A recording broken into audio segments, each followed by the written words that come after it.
कोट गुलाम मोहम्मद वासी पाक फौज जे शहीद जवान जो मड़ मिट्टीअ मां हवाले कयो वियो आहे। वज़ीरिस्तान में दुश्मननि सां विढ़ंदे मोहम्मद वकार ख़ासकेली शहीद थी वियो हो। शहीद जे मड़ जी आमद ते इलाइक़े वासियुनि पारां रैली कढी पाक फौज जे हक़ में नारा हंया विया आहिनि। तव्हांखे अहम ख़बर ॾियूं पिया। कोट गुलाम मोहम्मद वासी पाक फौज जे शहीद जवान जो मड़ मिट्टीअ मां हवाले कयो वियो आहे। वज़ीरिस्तान में दुश्मननि सां विढ़ंदे मोहम्मद वकार ख़ासकेली शहीद थी वियो हो। शहीद जे मड़ जी आमद ते इलाइक़े वासियुनि पारां रैली कढी पाक फौज जे हक़ में नारा हंया विया आहिनि। तव्हांखे अफ़सोसनाक ख़बर बाबति आगाह कयूं पिया। कोट गुलाम मोहम्मद वासी पाक फौज जे शहीद जवान जो मड़ मिट्टीअ मां हवाले कयो वियो आहे। वज़ीरिस्तान में दुश्मननि सां विढ़ंदे मोहम्मद वकार ख़ासकेली शहीद थी वियो। शहीद जे मड़ जी आमद ते इलाइक़े वासियुनि पारां रैली कढी पाक फौज जे हक़ में नारा हंया विया आहिनि। तव्हांखे अफ़सोसनाक ख़बर ॾियूं पिया। कोट गुलाम मोहम्मद वासी पाक फौज जे शहीद जवान जो मड़ मिट्टीअ मां हवाले कयो वियो आहे।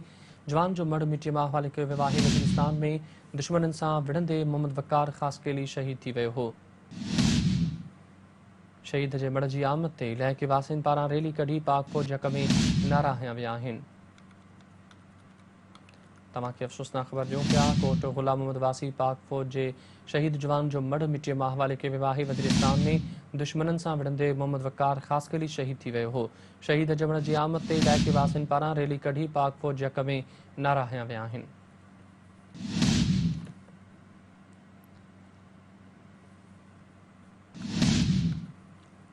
कोट गुलाम मोहम्मद मां तव्हांखे आगाह कयूं पिया, जिते पाक फौज जे शहीद जवान जो मड़ मिट्टीअ मां हवाले कयो वियो आहे। वज़ीरिस्तान में दुश्मननि सां विढ़ंदे मोहम्मद वकार ख़ासकेली शहीद थी वियो हो।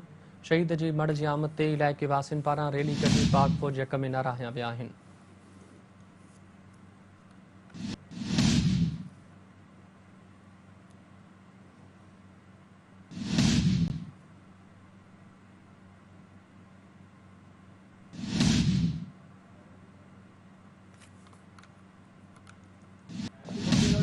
तफ़सील मालूम कंदासीं। जावेद कालरू लाइन ते मौजूद आहे।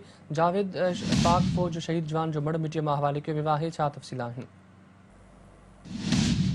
जी बिल्कुल ही ॿ ॾींहं अॻु वज़ीरिस्तान में कोट गुलाम वासी फौजी नौजवान मोहम्मद वकार ख़ासकेली जेको आहे दुश्मननि सां विढ़ंदे विढ़ंदे शहीद थी वियो। हेॾो वॾे फौजी एज़ाज़ सां मड़ जेको आहे उहो कोट गुलाम मोहम्मद में आंदो वियो आहे। जॾहिं त पहिरियों भेरो जेको आहे पाक फौज जी हिमायत में ऐं जेको नौजवान जे मड़ जी आमद दौरान जेको आहे सवे माण्हुनि जेको आहे रैली कढे रैली कढे जेको आहे अशहदु ला इलाहा इल्लल्लाह जो जेको आहे उहो वर्द कयो आहे। उन सां गॾोगॾु पाक फौज जी जेको हिमायत जी ज़ोरदार नारेबाज़ी कई। जॾहिं जेको शहीद जो मड़ आहे उहो संदसि जेको आहे घर बि आंदो वियो। घर अचण खां पोइ जेको आहे जेको जनाज़े निमाज़ जमण मोहरी जे भरिसां जेको अदा कई हुई, जंहिंमें जेको आहे सवे माण्हुनि जेको आहे शिरकत कई। ऐं उन बाद जेको आहे वॾे फौजी एज़ाज़ सां नौजवान फौजी तारीख़ नौजवान फौजी जेको नौजवान फौजी वकार ख़ासकेली जो जेको मड़ फौजी एज़ाज़ सां जमण मोहरी लॻ शहीद नासिर शाह क़ब्रिस्तान में मिटी मां हवाले कयो वियो आहे। जी ठीकु आहे जावेद, महिरबानी तफ़सील ॾियण लाइ।